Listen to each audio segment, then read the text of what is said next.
Well, hello, Viking fans, and welcome to this edition of the Kino Lamar Viking Baseball Coaches Show. I'm Bill Frawley, and with me, as always, of course, is Lamar Viking Baseball Head Coach Paul Kino. Coach, how are you doing today? I'm doing good. How are you doing? I'm doing well. I'm tonight. Sometimes they say it's like, "Where's Waldo? Where's Frawley?" I'm in College Station tonight on my way to Houston for a conference, but I got to do a little bit of work here and visit with my son, Charlie, who is 4 years in the program as well. And so awesome. he says to tell you and everyone else hello. So Tell him I said hi. I miss him. He's a good kid. Well, he's a man now. But that's exciting. He's still a kid. Yeah. Yeah. A senior in college. Can you believe it? He'll graduate in December, but in his fourth year of college. Crazy how time flies. It does. It does fly by.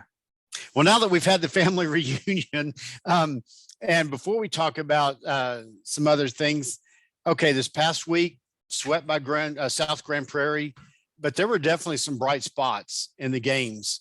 And first of all, as you had mentioned to me just off to the side one time, SGP is an incredibly talented team overall.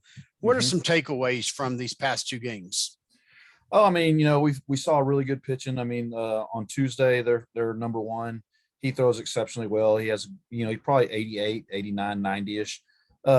Did a great job changing speeds, throwing his curveball for a strike. He was tough. He was really tough. So it's good to see some guys like that on the mound. I mean, obviously we want to beat them and we want to play, better than we did. Not that we played poorly. It's just they hit the ball really, really well. And they earned pretty much everything they got. But it's good for our hitters to see that going into the playoffs. Friday rolled around and, it was 3-3 in the sixth inning. Yeah. And, good ball game. We made a mistake, made an error, kind of opened up the door. They scored 4. We made a couple errors in that inning, but they ended up scoring 4, 7-3. We fought. We didn't go down 3 up, 3 down in the 7th. We didn't. We fought. We had some guys on. Just that's over with. Like I told the kids today, I mean, they've earned a playoff spot. Welcome to the playoffs. And, from now on, it's, we're in a 3-game series. We're guaranteed 2 games. Yeah. Could play 3 and it's win or go home. It's that way. And we're going to face good teams from here on out. And we got to step up and be ready to play our best games. Exactly. Before we dive in a little bit deeper on the playoffs, which obviously we need to do here, if you don't mind, how about if we recap the JV1, JV2 seasons? Oh, yeah. And as we've said multiple times on these shows, and there is so much talent, determination, and drive coming up to the program. What would you like to highlight and say? And what have you and Coach Goodman and Coach Gill seen from these teams? I mean, we have talent coming up through the pipeline. I got to, since they play double headers, the one that played at home, I saw every double header that was at home. So I got to watch the JV and the freshmen. I got to coach the JV this season. Coach Goodman had something to do on a Saturday, so I got to coach them 2 games against Timber Creek. So, I mean, I'm really excited about both groups. There's talent there. Obviously, we got to keep working and keep getting better, and there's things that we have to improve on each individual at that level so that they're prepared to play varsity baseball. But I'm excited about them. I mean, both of them split with South Grand Prairie. I didn't get to see the JV play. They played over at South Grand Prairie, but I got to see, the freshman play and JV2 play. And, they won game 1. They battled game 2. I think it was 3-0 score. They ended up losing by, but it was a close ball game. South Grand Prairie scored all 3 runs in 1 inning. And, they weren't really, when they scored them, they weren't just driving the ball. They just happened to be infield hits that got in the right spot. Yes. I think we made a couple mistakes in that inning. So, I mean, just overall, the program I really feel is in good shape. I think we'll have contributors. I think we'll have more depth next year at the varsity level. And to me, depth is a key because it forces kids. I don't want to say it forces kids. It helps kids. When you don't have depth, sometimes kids can relax about, I'm the starter.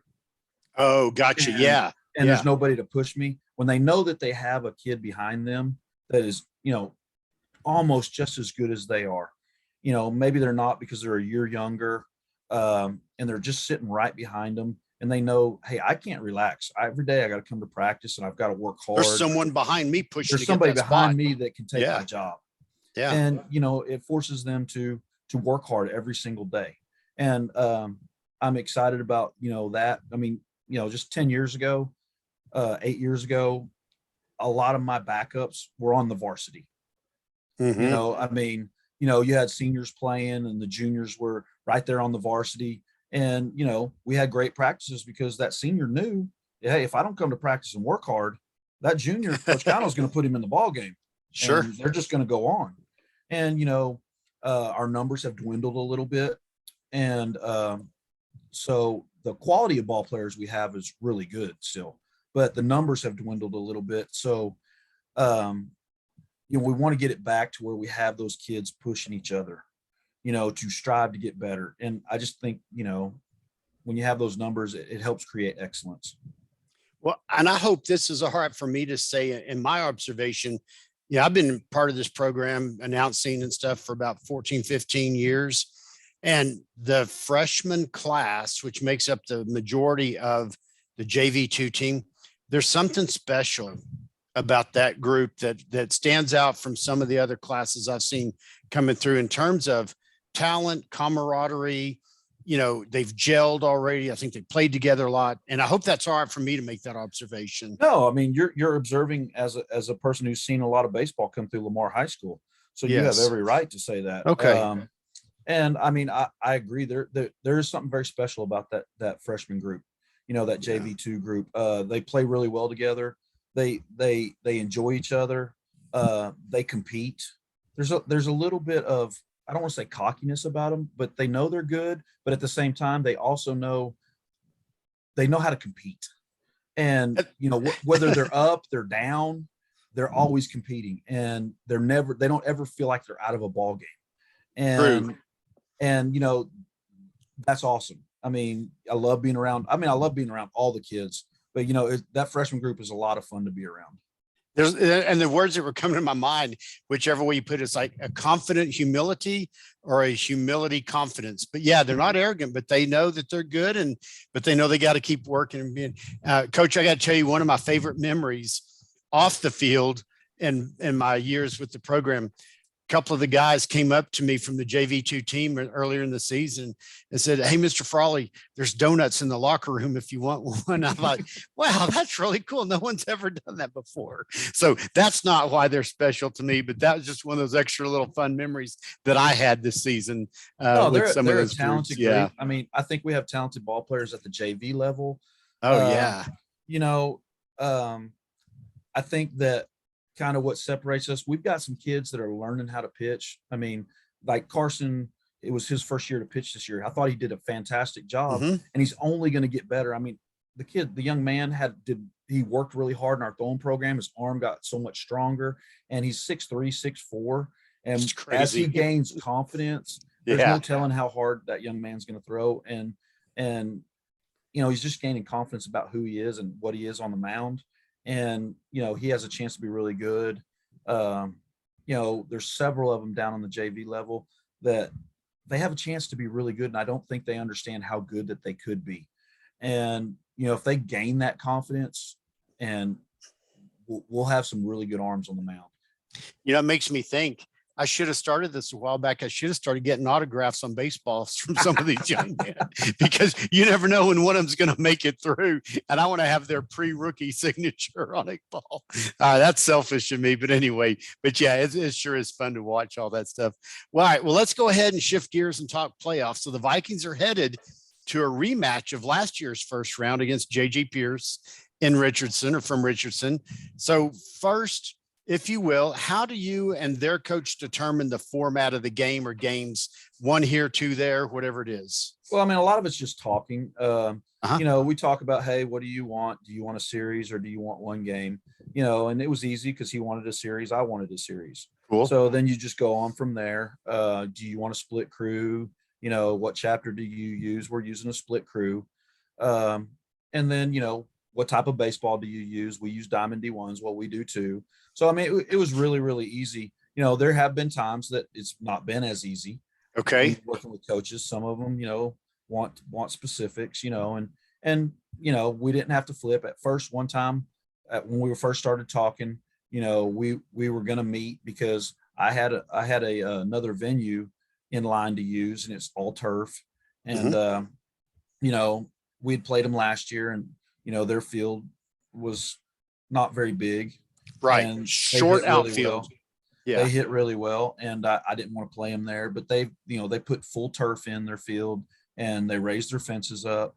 So I felt a little more comfortable about playing there. Okay. And so he offered, he said, "Hey, if we have the Thursday game, I'll give you the Friday game, I'll give you the double header on Saturday." Wow. So I was like, "Hey, yeah, I'll take that." Possibility of 2 games at home. And, Yeah. I didn't take it right off the bat. I just said, "Hey, let me think about it." I went and talked to my coaches, talked to some other people, found out, I wanted to take some information in, see what they thought. And, Yeah. I thought it was a pretty decent deal. They, people I talked to thought the same way. And, so, I decided we talked the next day, and I said, "Yeah, that's fine. You can have the Friday game, and we'll take the 2 Saturday games if we play 3." And, so, it really wasn't a hard thing, but there can be some hard times because, if I would have decided to stick with that other venue, we'd have met somewhere Friday night and flipped, to see Yep. whoever won the flip would have picked where we were going to play, and, then we'd had to probably flip for who was going to be home, and, Right. all these things, the first game, and, obviously the second game would be the other team being home, and then we'd have to flip for game 3 to who's going to be home team and all that. But it turned out pretty easy. Cool. So if there are 2 games on Saturday, Lamar's home team for both games, correct? Yes. Okay. Mhm. And you don't have to go into all the details, but there's other things. You got to arrange a bus. You got to have other logistics. There's a lot that goes into this, just a 3-game series for Oh yeah. playoffs, isn't there? It's crazy. What a lot of people don't know is anytime we have a rain out, I have to contact about 7, 8, 10 people. You know, Wow. I got to contact the trainers. I got to contact, our AD. I've got to, contact umpires. I've got to contact, our ticket takers. I've got to contact Mr. and Mrs. Shooty so they can get word out. Even though I'm putting it out on Sports U, they can get word out. It's just a long line of people that we have to contact. Yes. And, it makes for a crazy time. You need to, whether it's a rain out, you change the time, whatever happens, that when there's a change, there's a lot of people that I have to contact. You have to reach, if you're playing away, you have to contact, I call it the bus barn. You have to contact transportation and change your bus. And, there's a lot that goes into it. Well, appreciate all that unseen work that doesn't get publicized. And I know it's a lot to do. So another aspect of being the coach, and thank you for doing that. Oh, I love it. I love the kids. I'm very passionate about the game of baseball. I'm very passionate about Yes. the kids, and I just love it. Excellent. So shifting more towards the actual games and stuff, what are the challenges, if any, or good points of facing the same team in at least 2, if not 3 games in 24 hours in a playoff setting? Obviously, you try to call people. They've called people about us. You call people. You try to get scouting reports on them. Um, you know, not going to get it from anybody in their district, but you're going to get it from maybe some other people that they've played that, you're going to call around, and some people will give it to you. Some people won't, some people just Okay. talk to you about it. Mhm. So obviously, there's going to be some unknowns, is even as much as you can try to learn, there's going to be some unknowns. But I think, 3-game series, you're going to figure in less than 24 hours, you're going to find out about each other pretty quick. Yeah. But, it's just going to be, it's a lot about you taking care of yourself. Okay. And what I mean by that is you doing the things that make you successful. We talk a lot about, um, control what you can control. You've heard us say that a lot. Oh, yes, sir. And, Yeah. if we call a fastball away, hit your spot away. I think, when you get in the playoffs, mistakes with pitches, if you miss your spots, those things get punished a lot faster than they do. Sometimes you're better than some teams in your district, and you're more talented, and you can get away with making mistakes. But when you start getting in the playoff level, those mistakes get hit. And, a lot of times they get hit hard. And so it just depends, as long as you take care of yourself, you focus on the things that you're going to be, that make you successful, hitting your spots, having good at bats, even if you get out, you want to go a 7-8 pitch at bat, sometimes, you're going to swing at a first pitch fastball and you're going to drill it and hit it right at somebody, and that's okay. But, if you can, battle in your at bats. If you get down 2 strikes, battle, make them work to get you out. Try to get that pitcher's pitch count up and get him out of the ball game faster. Just a lot of things, but try to control the things that you can control, your focus level, your intensity level. And their coach is probably preaching the same thing over there. Do what we do that makes us successful. Yeah. And, I could have predicted a big part of that answer, which shows the continuity, consistency. And again, treat it like another game. Yeah, there's more pressure in ways, but just control what you can control. Play Lamar Viking baseball. Definitely. Mm-hmm. Cool. All right. I kind of like that I can predict some of those answers. Well, it's just, the game of baseball, there's a lot of different situations, but if you really talk about, the things that make teams successful, it's learning how to control your emotions, learning how to control the things that you can control so that you can be present in that moment. You can focus the way you need to focus to give yourself a chance to be successful. Definitely so.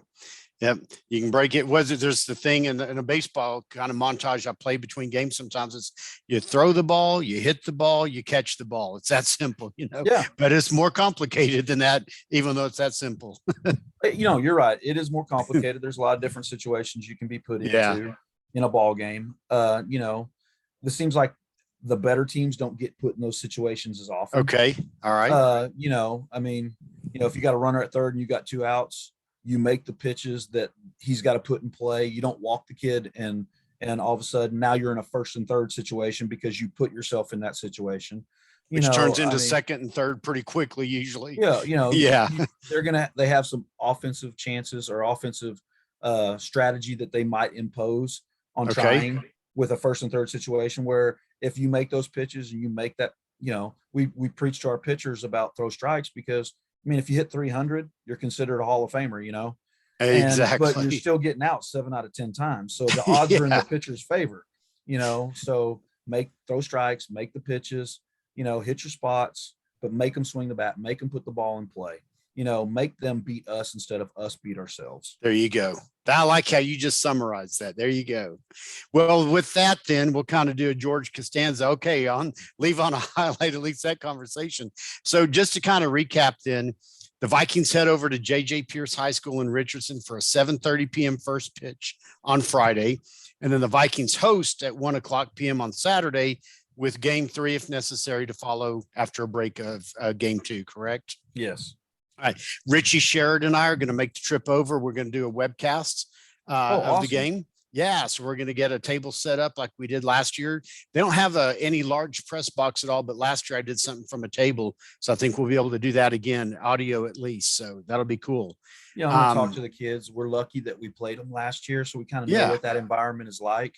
I love it. They're going to be loud. Sure. It's high school baseball. It's playoff baseball. They're going to have a great student body there. And, we've got to be able to handle that because they're going to talk and, those high school kids are going to talk. They're going to support their program.